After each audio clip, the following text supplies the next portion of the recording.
Hey everyone, welcome to tonight's BICP Talk with Travis. This week we are joined by a couple of folks and specifically Luke Sheppard to talk about winter sports coaching. This is something, most of our coaching is in like one chunk of the year, and we want to try to share some options for coaching year round so we can keep those coaching skills on point. So I'd love for Luke, if you don't mind introducing yourself first. Give us a little rundown of your coaching experience, what you do for the BICP, and all that. Awesome, Travis. Thanks so much for this time. Thanks for that little intro. Yeah, my name's Luke Sheppard. I've worked in the action sports coaching world for nearly 2 decades. I'm a British man who went on an adventure to become a snowboard instructor, and traveled the world for several years, working in Australia and New Zealand and Switzerland and Japan, and ended up in California in Lake Tahoe, where I've spent many years as a snowboard instructor. I've been certified with a number of different organizations, from the New Zealand certifications, from the US system. I've also I have Canadian certifications. I have trained with the British system, the Australian system, and I'm a BICP. I forgot the word. What am I? I'm not an Instructor. examiner. Trainer. I'm an IT instructor trainer. Sorry. I think there might have been a little mix up in our terminology there. It said in the intro that I was a PSIA examiner, not a PSIA examiner, AASI level 3, but I'm a BICP instructor trainer. I also do some project management stuff for the BICP as well. So that's me in a nutshell. I guess we'll dig a little bit deeper in a few minutes. We absolutely will, and all of the certifications from all the different countries. I'm super stoked to see how that's been brought into your, BICP coaching and mountain bike coaching. So, okay, what was the first sport that you started coaching? I mean, 20 years is a long career in this industry for sure. Where did it start? Well, it started as being a snowboard instructor. I think the first time I got onto a snowboard was in the mid '90s, where there wasn't an enormous amount of education. You kind of, I don't think I ever had a snowboard lesson. I think I just got on a snowboard and fell down the hill. And those of us who enjoyed falling down the hill did it again the next day. So I was in a position where snowboarding was new, and I had a great opportunity where I did some traveling, and I pretty much just ended up in New Zealand and took this gamble to become a snowboard instructor. I did this fantastic course down in Queenstown, down in the South Island of New Zealand, and became certified within the New Zealand system, and had never really thought of it being a job. Just thought that it might be like a little one-off. But that, becoming a certified instructor opened doors. It gave me an opportunity to travel. I started putting pins in the map of cool places I wanted to go and visit and live and work. And I spent 5 years doing Northern Hemisphere, Southern Hemisphere, back-to-back winters, between Europe, between Asia, between Australia and New Zealand. And through that, did lots and lots of training, and started down the pathway of training other people to be instructors pretty early on in my career. So yeah, I really enjoyed being a snowboard coach and really enjoyed chasing the winters. I ended up in Lake Tahoe because my wonderful wife is also a snowboard instructor. She is a AASI examiner. So she works for the PSIA organization in the capacity as a snowboard examiner. And yeah, we made Lake Tahoe home, which then opened up this fantastic opportunity of me, doing nothing but winters for several years, suddenly exposed to, well, what am I going to do during the summer? Do I do a job that has nothing to do with coaching? Or do I explore the avenues of coaching, during the summer? And I'd been an avid BMX rider when I had grown up in London. And mountain biking was just everywhere in Tahoe. And working at the ski resort, I've worked at North Star, California in Lake Tahoe for nearly 20 years, where I went on and managed their snowboard school, and I created their mountain bike school there when one hadn't existed before.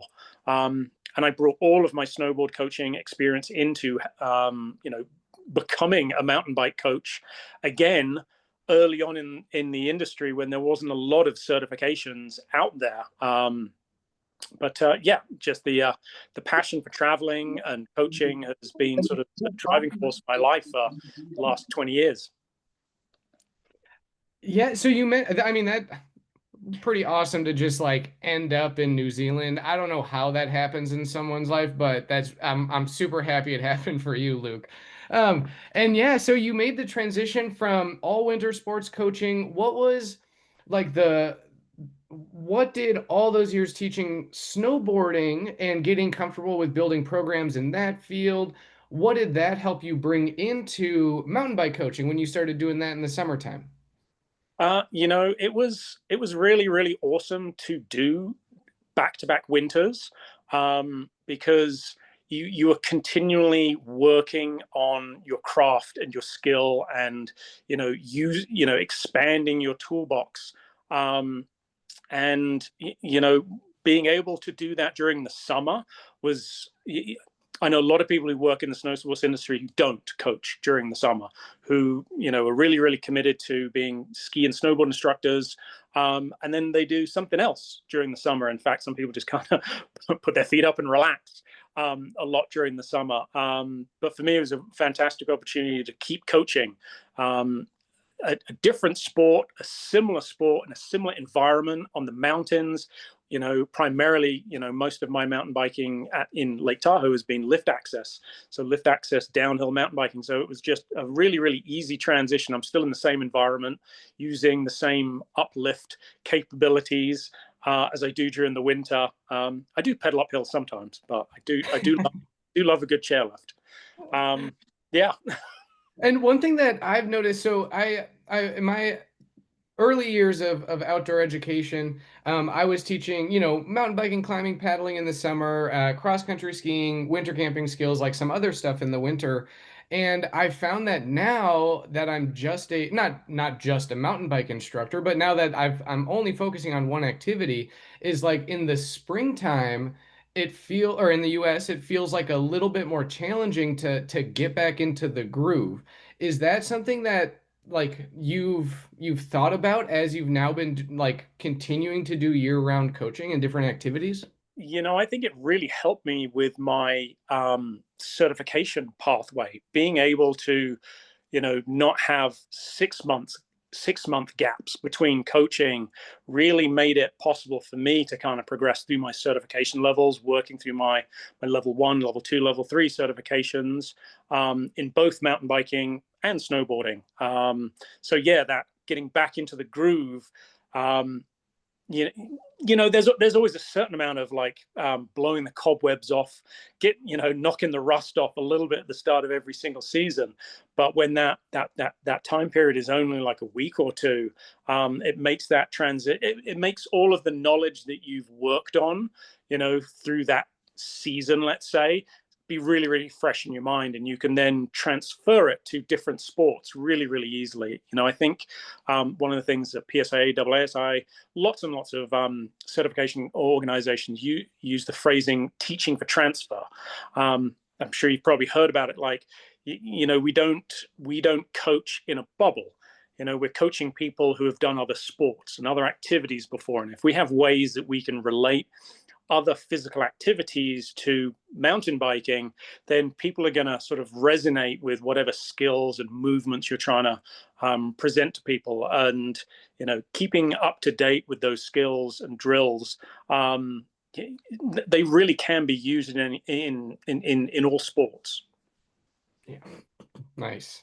I've heard a lot of folks that do, winter, like specifically like alpine coaching as well as mountain bike coaching. They're bringing concepts from alpine in regards to like our torso and positioning of our hips into their riding, and I'm sure bringing very similar concepts into from snowboarding into mountain biking as well. And you mentioned all of those certifications that you've done in the past. What have those different certifications done for your instruction? I think that's a really interesting question, because I'm certified with the New Zealand organization, NZSIA. level 3 and trainer certified with them. I have CASI, Canadian certifications, and I have AASI level 3, again, trained with BASI system in Europe and APSI down in Australia. And I was in a wonderful situation where I almost was able to sort of like cherry pick little bits out of each organization's certification focus and almost like create what worked best for me. I did a lot of my certifications through New Zealand, and I loved how their writing standard was so black and white, stringent, clear cut. Like for me, it was you can almost see everyone who is a New Zealand certified snowboard instructor. Like you can see them from a long distance away. There's a very specific way that we all stand on our snowboards, which is relative to how we have to stand on our boards to meet the riding standards of the certification. And I really enjoyed that challenge. I loved that. Did I snowboard like that every single day that I was on my snowboard? You know what? For a couple of years, I certainly did. But I definitely kind of relaxed that style a little bit once I wasn't in the certification wheel. But one of the things that I also really loved about my US certification was I loved how they focused on different communication styles and different learning styles. PSA, AASI gets into the multiple intelligences. They really break into, giving you the tools to tailor your presentation to different types of learners. And I've been able to sort of learn the AASI way of teaching and meld it with the sort of like the New Zealand way of riding, as well as, some of the real detail orientated BASI system and some of the toolbook style drill creation from the CASI system. So, for me personally, I felt that it made me a better coach, more versatile. It didn't keep me stuck in one system, which, it doesn't devalue one system. One system is very beneficial. It's good to stay in one system at times, but I found it worked really well for me to be able to broaden my teaching, my coaching skills for sure. Well, and even to add on to that, like a tiny bit, even certifications. I've previously been a American Canoe Association Rescue and Recovery Kayak Instructor certified, whatever title, sorry. And when I did that course before I became a certified mountain bike instructor through the BICP, and even like immediately I was taking the concepts from kayak instruction into mountain biking before I was certified. So yeah, I totally relate to the like getting things from different areas and adding that to your toolbox. I think that's really awesome.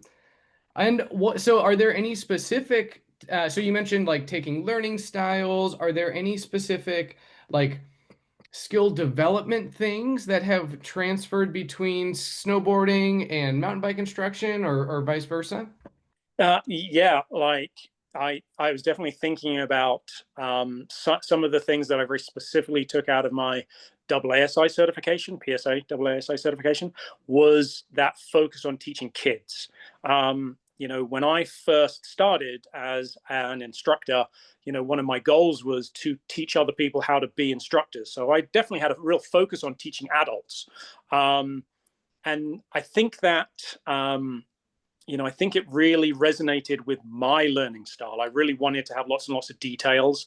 I really wanted to dig deep into the whys and the hows. And, I definitely noticed that it impacted the way that I coached. I coached as if I was coaching to myself all the time. I'm hoping that I don't do that anymore. I'm hoping that I've grown. And I definitely identified it when I was a newer instructor. I taught the way that I taught other people the way I wanted to be taught. And one of the things that I got really comfortable doing, and I'd say with a great influence from AASI, was working with kids, which I used to be like, I don't love coaching kids. I want to teach adults and grown-ups who understand what, the concepts that I'm throwing at them.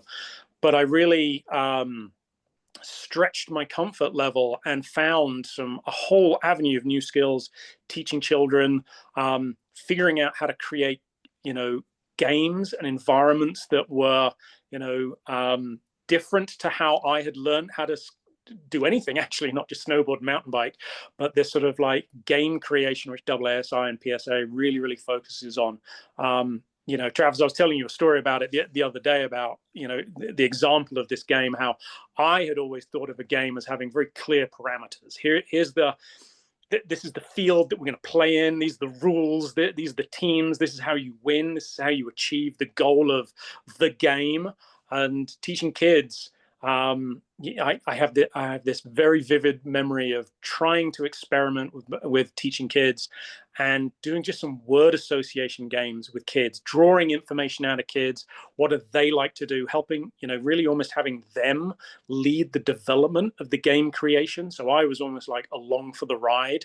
And I ended up playing this word association game with kids, shouting broccoli and strawberry and ice cream out at different times whilst we were snowboarding down the hill. And like, I didn't quite get it. I didn't quite get that it was a game until I forgot to play the game. And the kids called me out on it. And they were like, you didn't shout the right thing at the right time. And I was like, oh, we're still doing that? Are we? Like, the kids were so bought into it. And I had sort of like been like, I don't think this is a real game. I don't think they're interested in it. And it was their game and they loved it. And it really resonated with me. I think that story is from probably like 15 years ago or something like that. And I still kind of hold that like nice and close, that it's not about me. It's not about me being a coach. It's about me providing really good coaching for the people in front of me. So it should be a different experience every single time that I coach someone. And most of the mystery is figuring out who's in front of me, like what's the best way to communicate with someone who's standing in front of you. And I think that's also helped me become a better communicator as a human being as well. Like, I went on to become a supervisor and a manager. Those skills of communication, super important when you move into a leadership role and you have to, interview people and hire people and train people to do their jobs and let them know when they're not doing the job properly, as well as build them up to want to come and do the job properly. So it goes beyond just being a mountain bike coach. Well, and I love like all the points that you brought up about like a leadership position, like providing feedback. I'm sure you're doing that positive critique, positive for sure. And also like being able to like coaching, right, is picking out errors, error detection and correction. And as a manager, you're doing so much of that. So it's cool to see how that coaching skill has brought you to like higher and higher levels. I love it. For sure. That error detection that you sort of mentioned, constantly, constantly just constantly watching and being vigilant and trying to sort of see a bit of everything, has definitely improved my, my skills to do error detection correction. Being a manager, at a ski resort, you don't focus on one thing. You focus on the whole picture of everything that's going on. Sometimes you're looking at hundreds of people or things going on in front of you, and you have to be aware of what's going on, and then you have to prioritize what are the things that you're actually going to focus on. And I think it's very similar to when we do error detection correction on our students. Like, every now and then you take out people who are riding, and you could almost list a lot of things. Like, the list is almost endless with what you could talk to them about, but being able to drill down to the most important things, the most relevant things, the things that are going to make the most impact. I think coaching for many years, coaching many different sports, has helped me be able to identify the most important things to share with people and coach with people, or else you got to keep it simple at times as well. Absolutely. And so What, like, okay, let's say there was a point in my life where I was considering becoming a like alpine ski instructor. I have complained to Luke about how bad my parallel turns are, despite like some light telemark skiing for sure. But I am curious, like, what would you recommend to folks maybe looking to get into the alpine snow skiing or snowboarding side of winter coaching, or even, like I'm up here in Minneapolis in the Midwest, and cross country skiing is like a super common winter coaching sport up here. So, what sorts of things would you recommend for those folks on the edge trying to decide? Oh, there's so many avenues. If if we're talking to our BICP members right now, you guys are already coaches. You guys have experience. Going through certifications. The skills that you already have are setting you up to, if you chose to move into any kind of winter sports coaching, to be kind of like ahead of the pack already. Because you've practiced presenting information in front of people, you've already started watching people, you understand what a progression is. And most ski resorts, this time of year is when people are, most of the ski resorts are looking to start that conversation of hiring. And it's a great opportunity to continue your coaching experience there. most ski resorts most ski resorts are always looking for new ski and snowboard instructors. Lots of ski resorts have telemark coaches, as well as cross country, instructors as well. So it's a great opportunity. You can work at a ski resort full time. You can work part time. You can work as like just holiday assistants. All ski resorts are a little different. I have a lot of experience working within Vail Resorts, large organization, lots and lots of employees. So Vail specifically, and I know a lot of other ski resorts do this as well, they will have a full-time category where you'll work between 4 and 5 days a week, or potentially 7 days a week through some of those holiday periods. Good time to make tips and overtime and things like that if you are planning to work full time. It actually kind of sucks being in a ski resort on Christmas week if you're not working. Lift lines can be quite busy. Why not work? Or you can be a part-time employee. A lot of ski resorts really only need people on the weekends, or especially some of these bigger resorts, they get very, very busy on the weekends. So if you're available, for some of the weekends throughout the winter, that can be an awesome opportunity.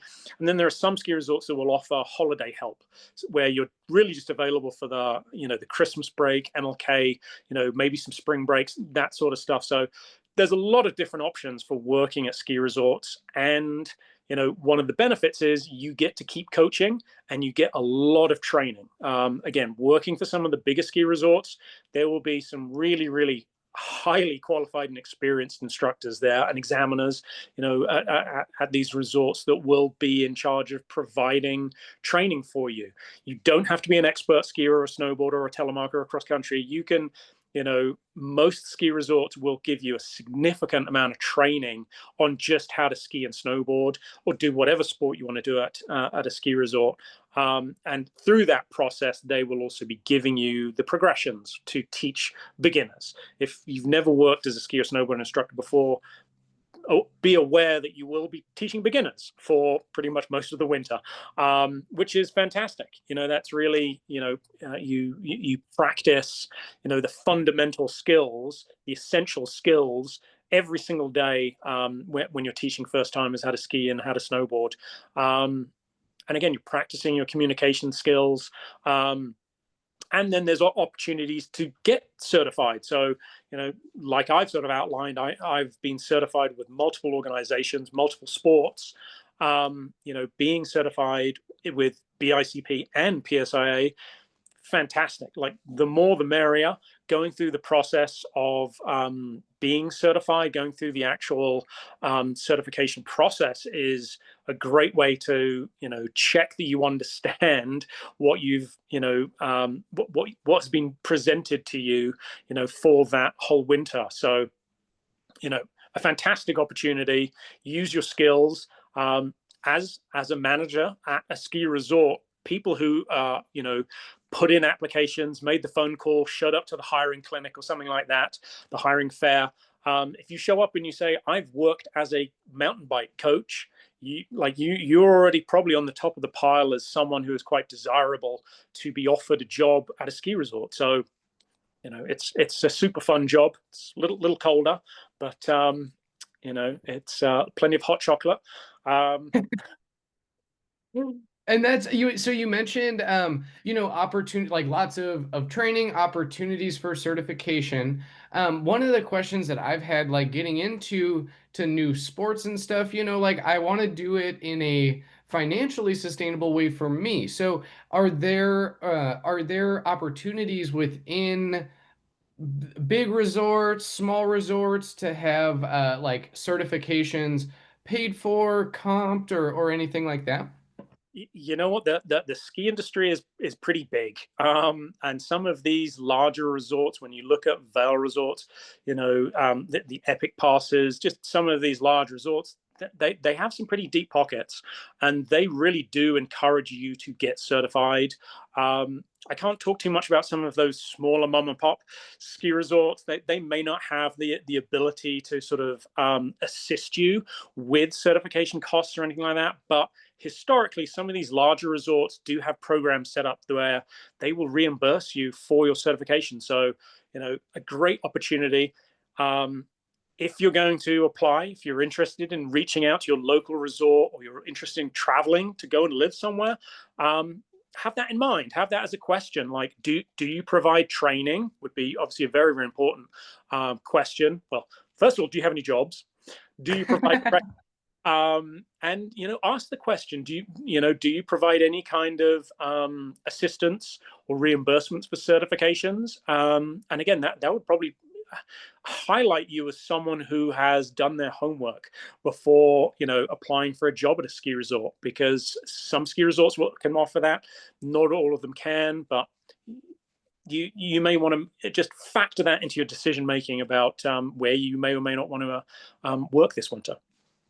Absolutely. And like when I was in charge of hiring for the company that I was working in West Virginia, we would offer incentives for employees that were, higher qualified or with different skill sets. So like if I had seen someone who spoke multiple languages, Mm-hmm.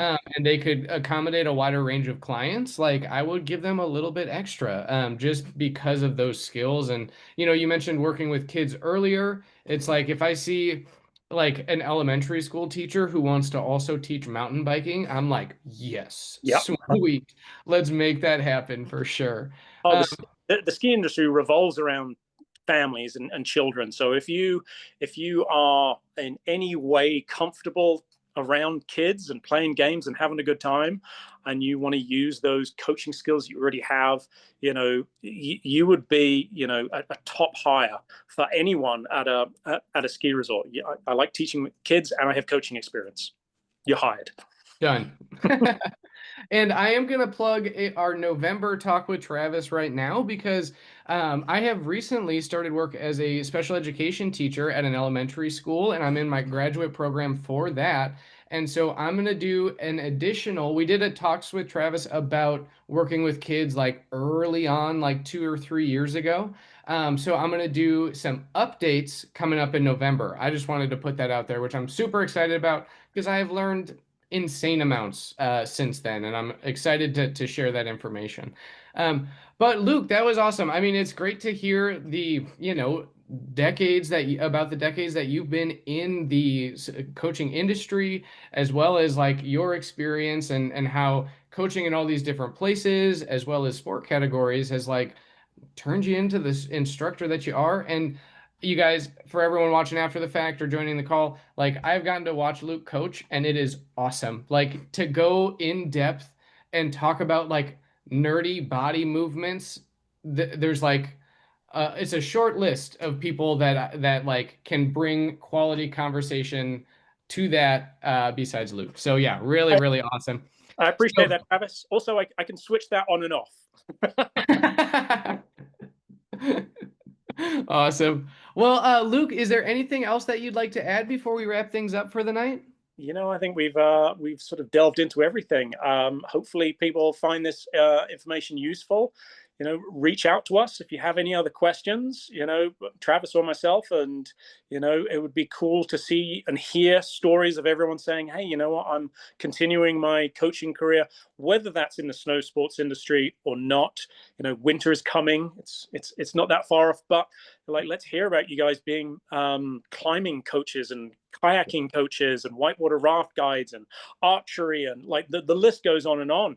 I'd love to hear that more and more of our members are, spreading their wings to coach in other sports, because I think it's really beneficial for all of us. Excellent. And best way to contact me with questions is travis@icp.bike. Luke, what about you? I'm at luke@icp.bike. Gotta love those mighty easy to remember emails, Nicole.